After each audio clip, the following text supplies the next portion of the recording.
Hi guys, in this video I will show how to polish headlight with using toothpaste. That's an effective way to cleanse the headlight. In toothpaste there are fine particles that are used to polishing pastas. That's why toothpaste is so effective. Put some pasta on the surface headlight and polish it with using a rag. You can also polish it from inside. I have such a video on my channel.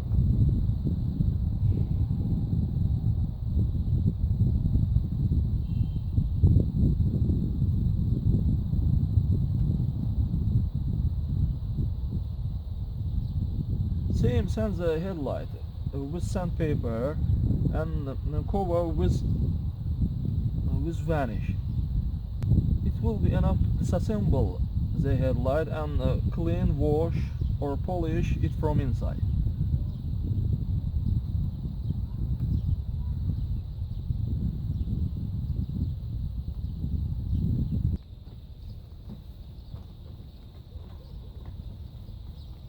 That's all work. Thank you for watching. Subscribe to our channel and part like.